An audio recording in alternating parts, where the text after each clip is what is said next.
مولاي صل وسلم دائما أبدا على حبيب. Baik-baik, mengucapkan ucapan selamat pada agama lain di luar keyakinan kita, dalam keimanan kita sebagai muslim, itu tidak diperkenankan.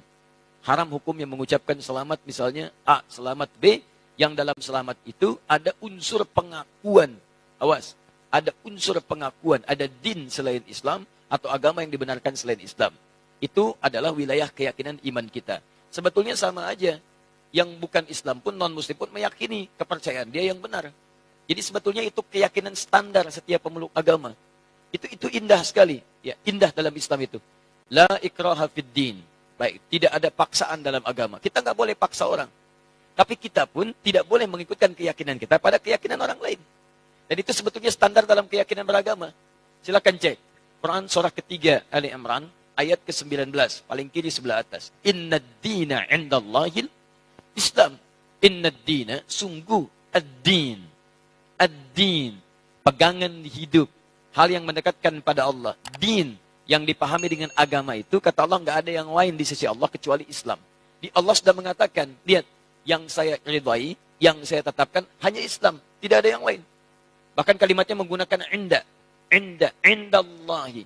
Inda itu bisa berarti yang sangat dekat, bisa berarti yang diridhoi, bisa berarti juga yang ditetapkan. Bahkan kalau dalam konteks kemanusiaan, yang dimiliki. Misal, ana indik qalam. Ini punya saya. Yang lain bukan punya saya. Kata Allah, inna dina indallahil Islam. Yang saya tetapkan, itu Islam. Yang lain, nggak saya tetapkan. Bahkan kalau antum buka lagi sampai ayat 85-nya, nanti antum akan temukan. Wa may yabtaghi ghairal islami dina falan yuqbala minhu. Pakai lan. Siapa yang mencari selain Islam, mengakui selain Islam, menetapkan selain Islam, kata Allah, nggak akan saya terima. Dan kalimat tidak menerimanya menggunakan lan. Ada lan, ada la, itu beda. Kalau la, itu harfu nafyin, menafikan sesuatu, tapi juga hati-hati. Tapi juga penafian ini bisa dua jenis. Penafian mutlak, atau yang kedua, penafian saat itu, tapi dunal istiqbal. Tanpa yang akan datang, saat ini saja. Contoh penafian mutlak dalam kalimat, asyhadu an la ilaha illallah. Saya mengakui tidak ada Tuhan kecuali Allah.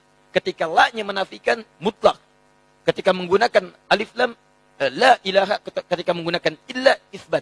Isbat. Isbat itu menetapkan yang satu, menafikan secara mutlak yang lainnya. Dia katakan, asyhadu an la ilaha, saya mengakui, menyaksikan tidak ada Tuhan sama sekali. Mutlak. Tolak. Illa, tetapkan. Kecuali Allah. Hanya Allah saja. Yang lain ditolak secara mutlak. Hanya Allah yang kita tetapkan. Makanya ketika antum bersyahadat mengatakan, asyhadu an la ilaha illallah, maka antum hanya menetapkan Allah saja, dengan segala hukum yang telah Allah tetapkan, dan menolak yang lainnya yang tidak Allah akui. Sekarang Allah tetapkan, agama, din yang saya tetapkan, hanya Islam saja. Yang lain saya tolak. Dan penolakannya menggunakan lan. Perhatikan, pengakuannya menggunakan la illa, penolakannya menggunakan lan. Dalam ilmu nahwu, gramatikal bahasa Arab, lan itu harfu nafyin wa nasbin wastiqbalin. Harfu nafyin, huruf yang menafikan, tolak. Nasbin, menasabkan, kuat penolakannya. Wastiqbalin, sampai kapanpun. Masa kapanpun. Mau sekarang, mau alam kubur, sampai mau kiamat.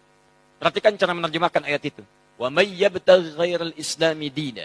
Siapa yang mencari din, keyakinan, agama, kepercayaan, ghairal Islam, selain Islam, falan yuqbala minhu. Saya nggak akan pernah terima. Sejak dia di dunia, sampai di alam kubur, sampai di akhirat nanti. Saya nggak akan akui, kata Allah. Paham ya? Jadi, ini wilayah keyakinan. Jadi dalam Islam kita punya keyakinan yang paling benar Islam. Makanya kita bersyahadat memutuskan masuk Islam. Non-muslim dia punya keyakinan yang benar menurut dia adalah kepercayaan dia. Makanya dia memutuskan mengambil keyakinan dia. Jadi wajar kalau kita mengatakan misalnya, maaf, ini Islam yang paling benar sebagai muslim, wajar. Aneh kalau ada yang mengatakan, katanya yakin Islam yang benar, tapi mengakui ada yang lain selain Islam. Itu aneh.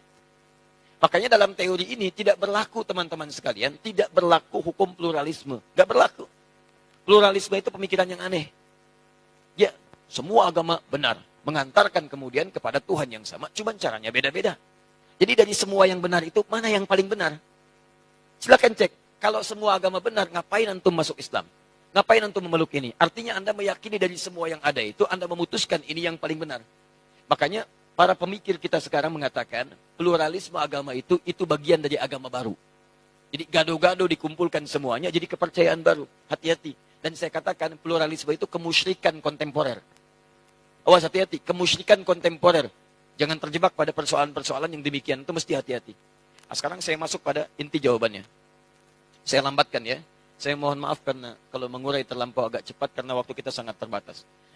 Sekarang saya runtutkan supaya runut bahasan kita. 1. Sebagai seorang muslim, kita meyakini bahwa hanya Islam yang benar. Seperti non-muslim meyakini kepercayaan dia yang paling benar. Itu urusan masing-masing. Tapi kita sebagai muslim meyakini bahwa Islam yang benar. Baik, hati-hati, pelan-pelan. Dan keyakinan kita ini bukan hanya dikuatkan oleh ayat-ayat Al-Quran, tapi juga dijamin oleh undang-undang. Jadi kalau kita mengatakan hanya Islam yang benar, menurut kepercayaan kita, itu undang-undang menjamin itu. Apa kemudian pasalnya? 1, dasarnya Pancasila. Sila yang pertama, ketuhanan yang Maha Esa. Nah, dalam memahami ketuhanan yang Maha Esa ini, maka rumusannya lihat di undang-undang dasarnya. Pasal 29, ayat 1. Negara berdasar atas ketuhanan yang Maha Esa. Jadi konsep bernegara kita itu didasarkan pada ketuhanan yang Maha Esa. Jadi kalau kita meyakini hanya Allah Tuhan yang Maha Esa, maka keyakinan kita dijamin oleh undang-undang. Dalam menjalankan keyakinan ini, diatur di pasal keduanya, di pasal 29 ayat keduanya. Di dalam memahami pasal 29 ayat 1, terjemahannya adalah, cara memahaminya, pasal 29 ayat 2. Negara menjamin kemerdekaan tiap-tiap penduduk untuk memeluk agamanya masing-masing dan beribadah menurut agama dan kepercayaannya itu. Jadi kalau kita beribadah dalam ketentuan Islam, ibadah pertama kita kan tauhid. Ibadah pertama kita syahadat. Karena itu syahadat menempati rukun pertama dalam ibadah, dalam Islam. Inna dina indallahil Islam. Tidak ada agama yang diridai Allah kecuali Islam. Kita masuk Islam. Ketika akan masuk Islam dan mengamalkan ibadah dalam Islam, di hadis Muslim, nomor hadis yang ke-8. Lihat dalam muqaddimah jilid pertama, teman-teman, di Sahih Muslim, nomor hadis nomor 8 paling kiri sebelah atas.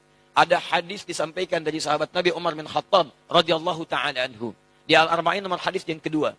Ketika Nabi Muhammad ditanya tentang Islam oleh malaikat Jibril, mal Islam? Apa itu esensi Islam? Apa itu ibadah dalam Islam? Apa pokok dalam Islam? Kata Nabi, jawaban pertama, antashhada an la ilaha illallah wa anna Muhammad Rasulullah. Kamu harus menetapkan, bersaksi, berkomitmen bahwa tidak ada Tuhan selain Allah. Yang layak disembah hanya Allah saja. Dan cara menyembahnya mengikuti tuntunan Nabi Muhammad SAW. Makanya ibadah pertama kita itu syahadat. Pengakuan hanya Islam yang benar. Hanya Allah Tuhan yang benar. Yang lain kita tidak akui sebagai Tuhan. Tidak ada Tuhan selain Allah. Tidak ada agama selain Islam. Ketika Anda mengatakan itu, undang-undang menjamin.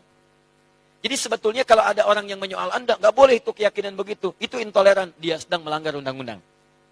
Paham ya? Dia sedang melanggar undang-undang. Karena undang-undang kita mengatakan, setiap kita punya keyakinan dan ibadah, kita dijamin. Keyakinan pertama kita ada dalam syahadat kita. Ketika meyakini itu semua dan beribadah dengan lisan kita, bahkan dipakai dalam solat. Asyhadu an la ilaha illallah, asyhadu an la ilaha illallah, wa asyhadu anna Muhammad Rasulullah. Itu ibadah kita. Syahadat dipakai dalam solat. Solat bagian ibadah yang keduanya. Jadi jangan khawatir kalau antum ditanya misalnya, apa agama Anda? Islam. Ada enggak selain Islam yang benar? Tidak ada. Keyakinan saya, Islam yang paling benar. Tidak ada Tuhan selain Allah. Anda intoleran. Maaf, Anda melanggar undang-undang. Paham ya? Ya, jadi jelas. Hukum negara kita jelas. Hukum negara kita jelas. Jadi ini bagian yang pertama. Sekarang, lihat. Saya ingin tunjukkan tidak ada keindahan aturan. Kecuali dalam Al-Quran. Bagaimana menyikapi yang tidak sekeyakinan dengan kita. Indah. Turun ayat. Quran surah kedua Al-Baqarah. Ayat 256, paling kiri sebelah bawah. La ikraha fid din. Qad tabayyana ar-rusydu minal ghayy. Hei, kita meyakini, kamu yakin Allah Tuhan yang benar, Islam agama yang benar, tapi Anda tidak boleh paksa orang pada keyakinan Anda. Gak boleh kita paksa. Jadi kalau Anda paksa orang, apalagi dengan senjata misalnya supaya masuk Islam, bawa golok, Masya Allah, datang ke angkot, ayo masuk Islam, ayo masuk Islam. Itu gak boleh. Tembak orang, bom orang misalnya, supaya masuk Islam. Itu nggak boleh. Bahkan ketika orang itu masuk Islam dalam keadaan terpaksa, Anda yang dosa. Anda yang dosa. Indah dalam Islam itu. Kita akui Islam yang benar, kita akui Allah Tuhan yang hak, tapi nggak boleh paksa orang pada wilayah keyakinan kita. Nggak boleh. كانوا قليلا من الليل ما يهجعون وبالأسحار